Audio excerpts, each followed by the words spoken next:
This is problem 763E. It's on page 355. A gas turbine power plant operates on a simple Brayton cycle with air as the working fluid. Now notice they said simple Brayton cycle, not ideal Brayton cycle. The simple Brayton cycle is a cycle that does not include regeneration.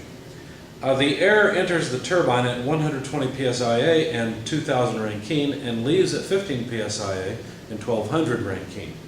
Heat is rejected to the surroundings at a rate of 6400 BTUs per second, and air flows through the cycle at a rate of 40 pound-mass per second. Assuming the compressor to be isentropic, determine the net power output of the plant. Now notice they didn't say the turbine is isentropic, which in fact it isn't. They've given us all the information around the turbine. The turbine is basically solved. So let's jot down some of the things they gave us. Mass flow rate, 40 pound-mass per second. Heat rejection rate, Q dot out, 6400 BTUs per second. And I'll go ahead and write down or draw the cycle diagrams, the PV diagram, as well as the TS diagram. Now, you know, to give the TS diagram its appropriate position, it is actually more important than the PV diagram, so I'm going to put it above. So the TS diagram for the Brayton cycle looks something like this. State 1 is here, state 2 is here, and from state 1 to state 2 that process is the compression process in the compressor. State 3 to 4, of course the cycle flows in this direction, but state 3 to 4 is the turbine where the gas is expanded. Now the way I've drawn this is not really correct, because notice that we're not told that the turbine is isentropic. In fact, it looks to me like the turbine would be generating some entropy. But we've been given enough information about it that we don't need to concern ourselves with the fact that this is not an ideal Brayton cycle. The temperature at the entrance to the turbine is 2000 Rankine. The temperature at the exit of the turbine is 1200 Rankine.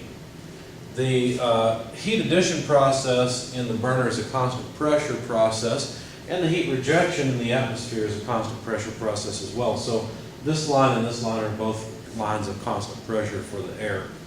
The pressure in PSIA versus volume diagram would look something like this. Since we have constant pressure, heat addition, and rejection, then the PV diagram would look like this. Now the heat addition process is here, the heat rejection process is here, and to write what's really given, the heat flow rate out is given, well, I've already written it down at 6400 BTUs per second, but it occurs from process 4, it occurs in the process from state 4 to state 1. Now let's see, we're given that the pressure on the high side is 120 psia, the pressure on the low side is 15. Now notice we've got all the pressures at all the states because there are only two pressures in this problem. Basically the atmosphere is open, and so the pressure at the exit of the turbine and the entrance of the compressor would be the same. The pressure at the entrance to the burner or the combustion chamber and the exit of the combustion chamber is the same because that's just an open chamber. So we're supposed to find the net power output.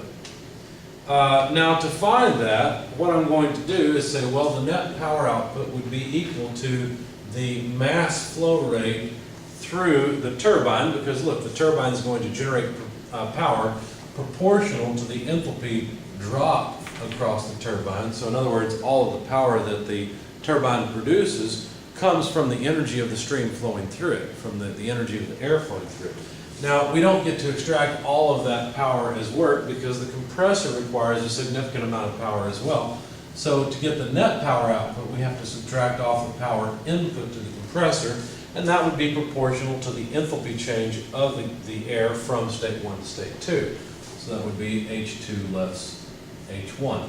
Now, if we use an approximation that the enthalpy change is Cp delta T, then we could write it this way.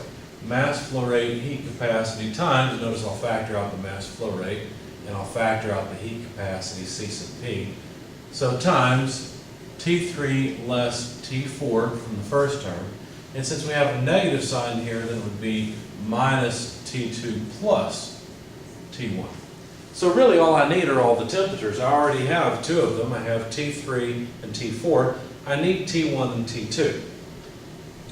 So toward that end, I will set up an energy balance that says the heat flow rate out is equal to the mass flow rate times the heat capacity times the change in temperature from state 4 to state 1. So this is just an energy balance, and really I've already substituted H4 less H1 for Cp delta T from 4 to 1. Okay, so this is just an energy balance across the process, the heat rejection process from state 4 to state 1. So the only unknown in this equation is T1. So I'll solve for T1. And T1 then, if you solve for it, would look like this.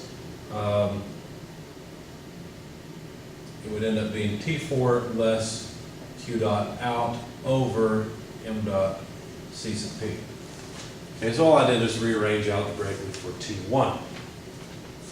So T1 is T4, but T4 is 1200 Rankine less the Q dot out, 6400 BTUs per second, divided by the mass flow rate, 40 pound mass per second, divided by the heat capacity. And if you look up the heat capacity for air at constant pressure, if you look it up at room temperature, you'll find that it's 0.24 BTUs per pound per Rankine. So the BTUs go away, the pound mass go away, and we just have Rankines of temperature change. So this comes out to about 533.33 Rankine. So that's the temperature at state 1, 533.33, so on. The threes, as far as I know, extend forever. Okay, so now we'd like to relate somehow the temperature in state 2 to either the temperature in state 3 or to state 1. Well, to go between 2 and 3, the most natural way to do it is with an energy balance. But we don't know the energy input rate. We don't know the heat flow rate coming into this engine. So instead, I'll simply move from state 1 to state 2 with an isentropic equation. So basically here what I did is I went from 4 to 1. Now I'm going to go from 1 to 2 and say T2 over T1 equals P2 over P1 to the power of K minus 1 over K. Now notice that there are three isentropic equations I could select from. This is the most natural one because it involves pressures, and I already know all of the pressures. So now I can find T2 based on T1. Notice P2 over P1 is just the pressure ratio, but I haven't calculated the pressure ratio, so I'll just leave it in as P2 over P1. And then K minus 1 over K. To make it clear, I'll put K minus 1 in parentheses.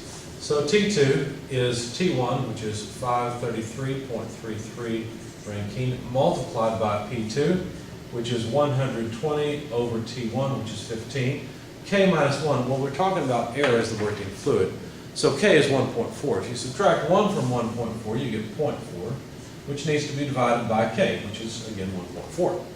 So the temperature comes out to about 966.11 Rankine. That's the temperature of state 2. Now you'll notice my state 2 is too high. This 1200 for state 4 should be above the temperature for state 2, so I won't add it to the diagram because it would just be confusing. But now we've got everything we need. We have all of the temperatures, so let's plug them in and find out the net power output.